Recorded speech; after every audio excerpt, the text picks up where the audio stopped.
Discovering Alabama is a production of the Alabama Museum of Natural History.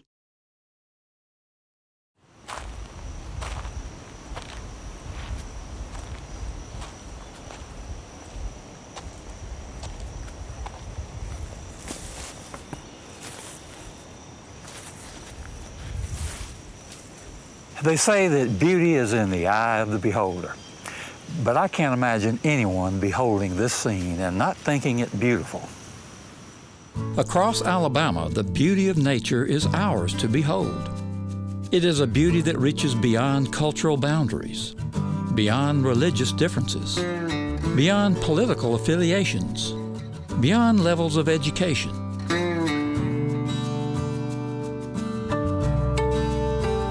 It is a beauty that unites us in our hearts, our minds, our souls. Oh, we have our individual preferences. Some of us prefer the mountains, some the beach. Many of us relish a gentle flowing stream. Others opt for a mighty river, tall pines, lush hardwoods, rolling meadowlands. There's beauty in all, and we all find it beautiful.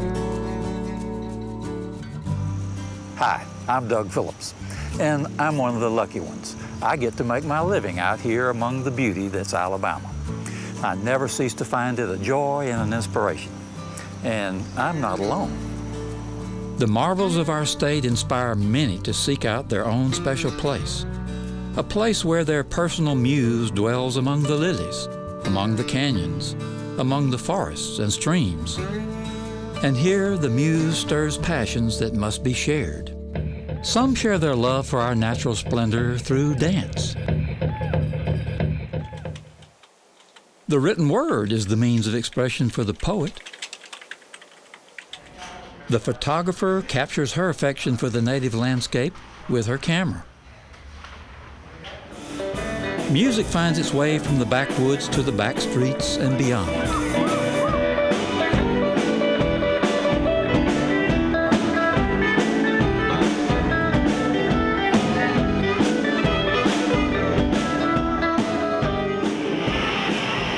There are about as many ways for an artist to share his enthusiasm for the wonders of Alabama as there are wonders to behold. Join me for a journey, a quest, into the beautiful and inspiring places of Alabama. This is a different kind of quest. It's a quest to find the nature in art and the art in nature.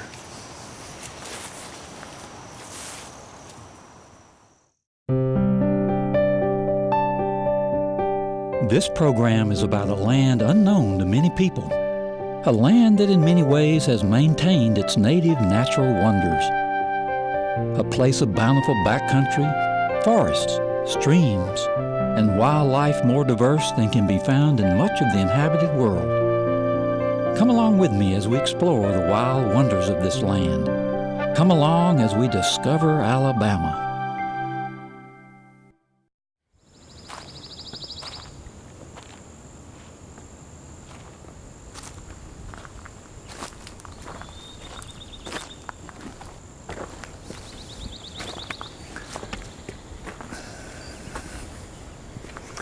Welcome to Discovering Alabama, and welcome to the world of art. This is one of my special places, a place I come to renew the spirit, to find inspiration for my writing. And like so many Alabamians, I find beauty in the natural world that must be shared.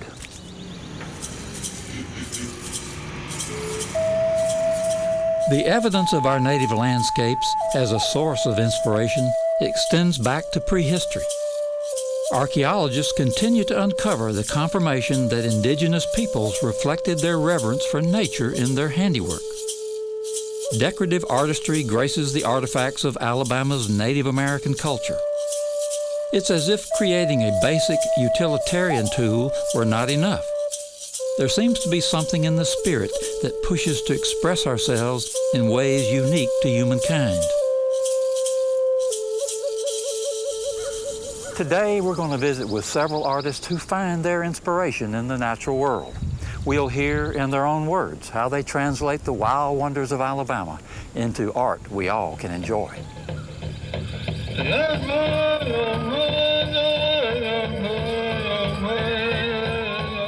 Hoop dance started when the grandpa and the grandson were sitting in, and Grandpa said, "I want you to follow me, grandson, so I want to show you something." Long ago, they used tree vines, and they would cut one of those tree vines off and size it up for the grandson.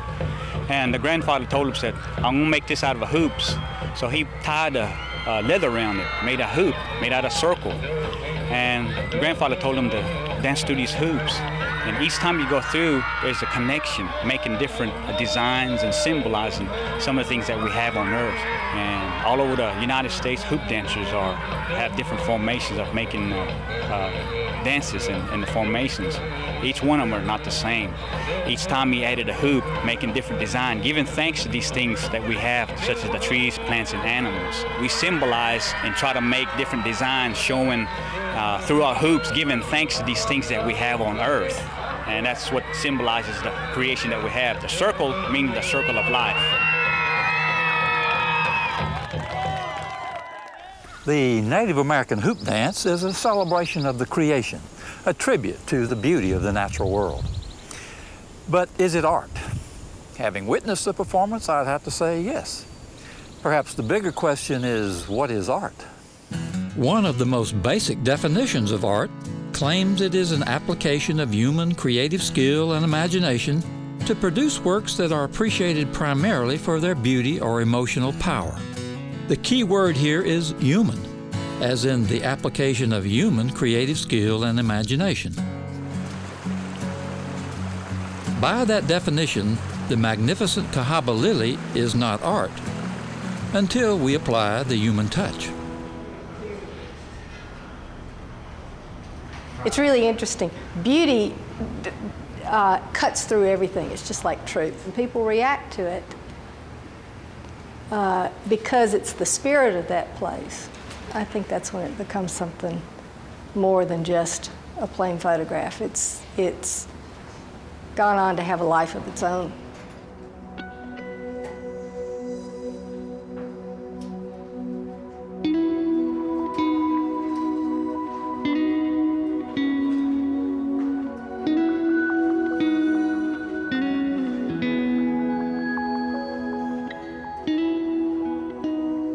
Yeah, all this started doing conservation photography, although I didn't know that's what it was called. The Cahaba River Society had formed, and they were trying to protect this river, and so they asked me if I'd be interested in doing photography. And it was one of those things that when I said yes, I had no idea how many profound changes were in my life. And it just opened up huge doors, and I was home. I mean, I knew exactly what I needed to be doing, and I didn't need to go outside of Alabama because there was enough right here, enough work right here for me to do.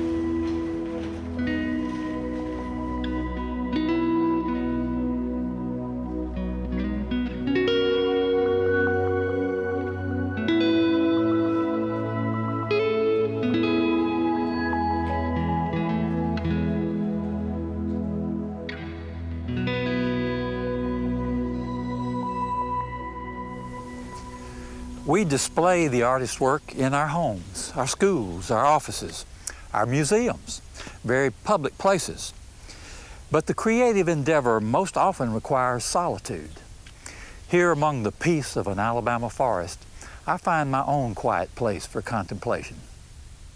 But once the artist has had his time to commune with the muse, it's time to get down to business.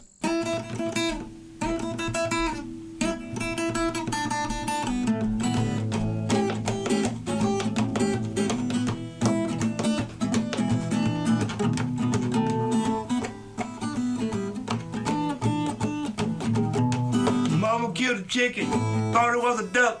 Put him on the table with his legs sticking up. Let's rock. Let's rock. Let's rock. Rock this joint tonight.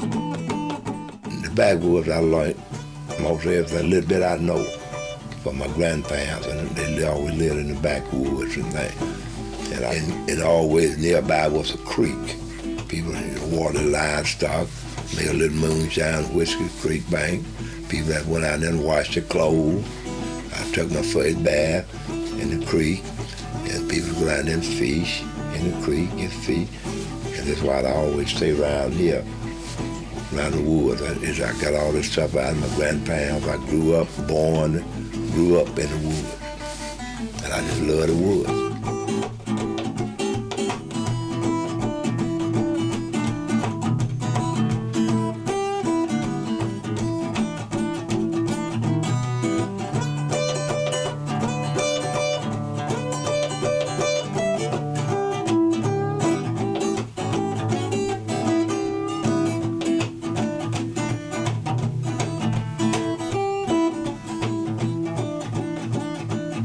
Music, the blues, and all music is a way to work on your inside, to keep you in peace, to bring you to where you want to be.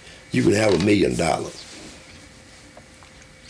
And if you ain't living according to nature some way, on the inside of you, you don't have no peace.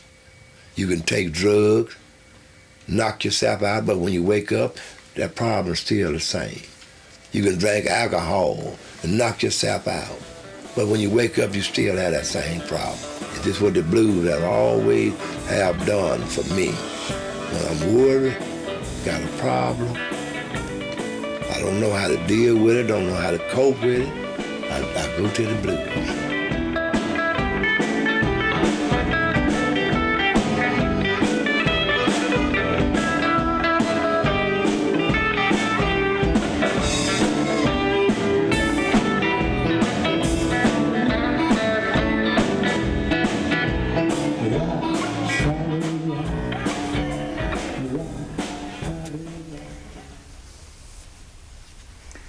The artist uses the tools of his or her trade to capture the beauty of the natural world. For one, it may be her camera, for another, his guitar, and if that's not enough, there's always the fiery furnace.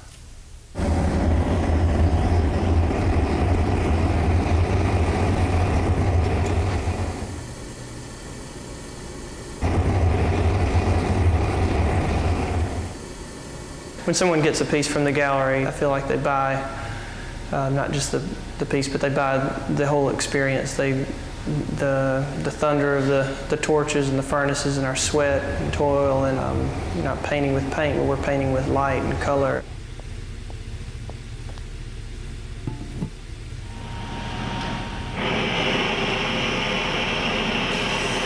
Basically what we do is when we get a particular project, we need to get the color bars of glass that we use for those pieces, and then we use those, we heat them up. We have to preheat them to 1,000 degrees so we know they're not going to crack.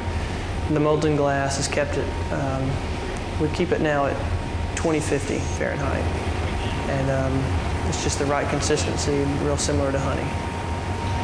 I gather a little glass, and I go to heat it up. I melt it in and make it into a cylinder while Mark is heated up the other color.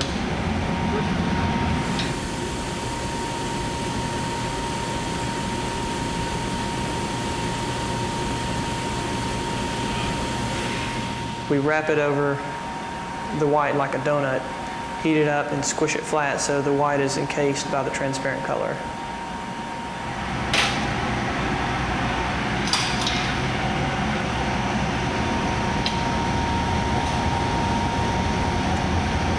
Hang that up, please.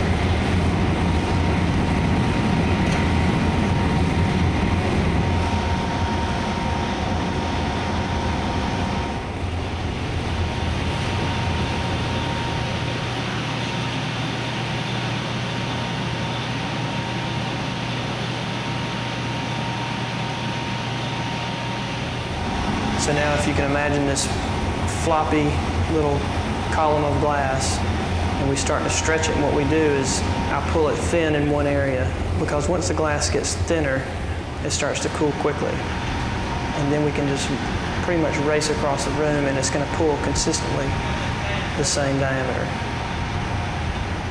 And then I'll have my assistant Eric cut that up,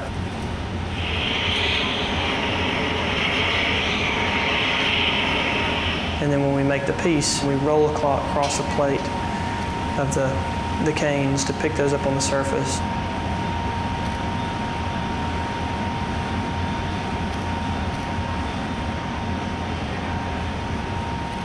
And then we use those, we heat them up and manipulate them in certain ways, and in this way in particular, blow it up into either the bowl or the vase.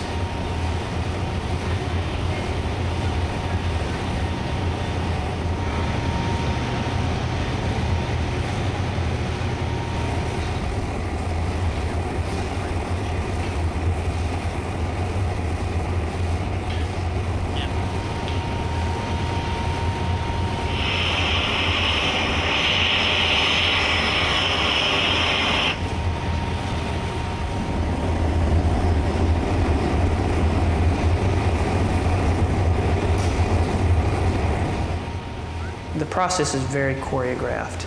It's like martial arts, some kind of kata. We've whittled down all of the things that we don't need to do. And the reason we do that is not just to make it fast. Is the less you touch the glass, the more clean and pure it is. It's definitely an art of patience, and there's always that mystery that's there, you know, that you really know that you're going to have failures on the way, but you're going to get to the point you're looking for.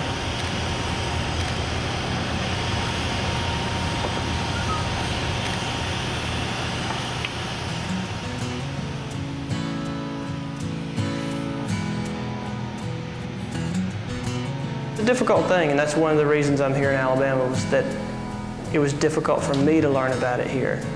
And I knew that obviously this was going to be a huge project for me to do, to build my own studio, and it was great to be close to family. But also being in the state of Alabama, we've had tons of support out here in the middle of nowhere, or in the middle of somewhere else, is what I think. And the times being real contemplative in the woods, they eventually become part of who I am and what I make.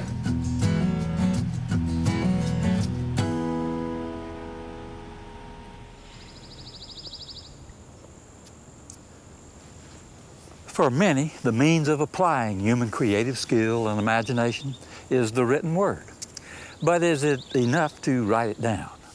The writer may spend hours alone in quiet contemplation.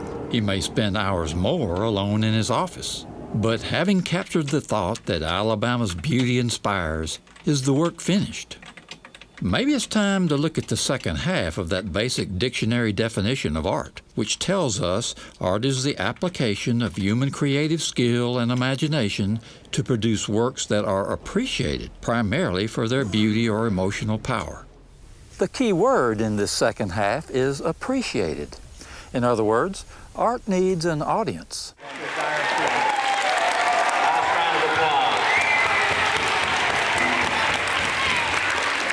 Thank you very much.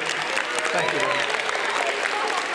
Father Goose is a name that, a moniker that was bestowed upon me first from kids when I'd go out to schools. Teachers and students started calling me Father Goose because they knew that I was writing poetry like Mother Goose, and yet I'm a guy. It's called Animal Tracks.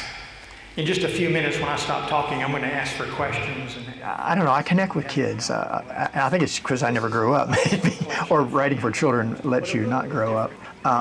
But the kids remind me of what that connection is in terms of youthfulness, and I think nature has that same feeling to me. I mean, I'm always more inspired when I come back from a walk. And I think kids feel that more innately than we do. And I think that helps trigger and remind us as adults what the natural joys of life are. It's being ourselves in an outdoor, natural setting. Little Daddy Longlegs curled up small, looking like he wasn't even there at all. He just sat still looking up at me, so I opened the jar and I set him free. Little Daddy Longlegs played in the sun, climbing down the front steps. I do go to a lot of schools all across the country, and each school has its own personality. Some are rural and some are city schools. But all that sort of fades away when you're with the kids because they all are still looking at the world in a bright way. But even in the city, I find that sometimes it's the city kids who are even more in awe or wanting more of the nature connection than some of the children who already are there and part of that. It's just a natural part of them. For a lot of the inner city schools, for example, when I bring out the animal poems or the Little Daddy Long Legs or all those, they want to know about that. Maybe they haven't seen it or been around it as much, but it piques their curiosity, and they're eager for that. And a hat, but no toys. 'Cause I'll be as big as all the cowboys. Wow. What greater representative of nature is there than the young child who we're still young and open and to the world in a natural sense. There's hippos. This poem is like the poems in that first book. Hippos swim, hippos snort. Hippo legs are... Alabama is so much a part of me in everything that I do. Now it's hard to separate it. I grew up in Fort Myers, Florida, in South Florida, and I was always outdoors there. But the richness that I gained by coming to Alabama with a change of seasons, with the mountains, the rivers, the Gulf, it's all right here. I mean, I've been all over the world, and they always say, well, you're right, you could live wherever you want. And I said, I know, that's why I live in Alabama.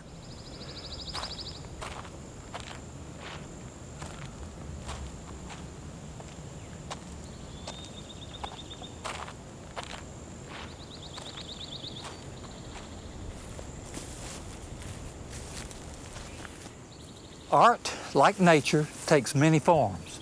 Long before humankind had a written language, there were attempts to capture, to hold on to the reverence we feel for nature, and to communicate it to our fellow man. We see it in the earliest cave drawings. We see it in the artifacts of the indigenous peoples across the globe. Today, we have so many more tools of communication at our disposal.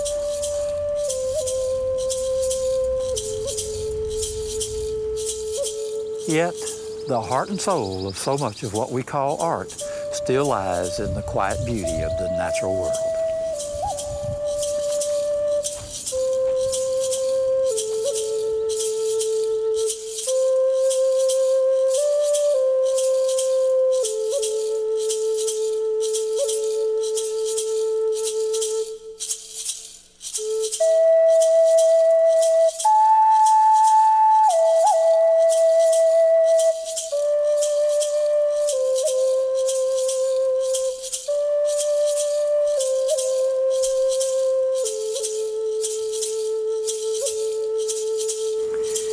Alabama.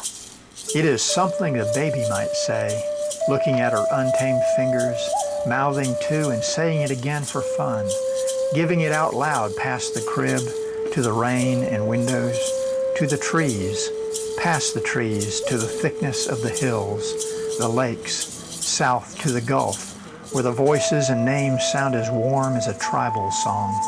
Singing it so loud, so open, so proud, the children hear it and sing it back to the north, to the mountains, to the sky, to the place where babies speak and listen.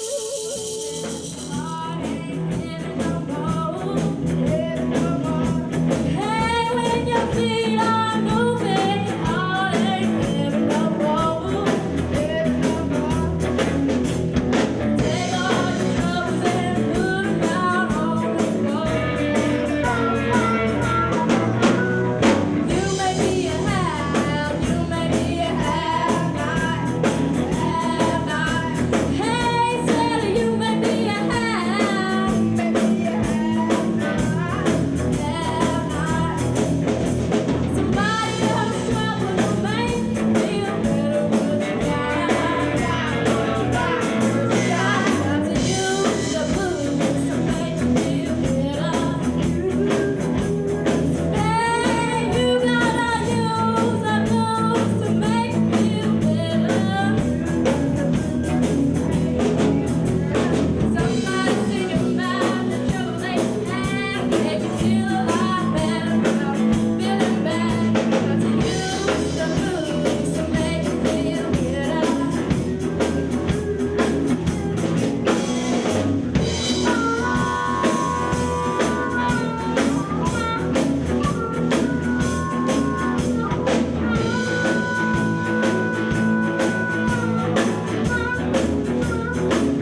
Discovering Alabama is a production of the Alabama Museum of Natural History, the University of Alabama. This program is supported by grants from the Solon and Martha Dixon Foundation, the Alabama Wildlife Federation, working for wildlife since 1935, the Alabama Department of Conservation and Natural Resources, State Lands Division, and Vulcan Materials Company.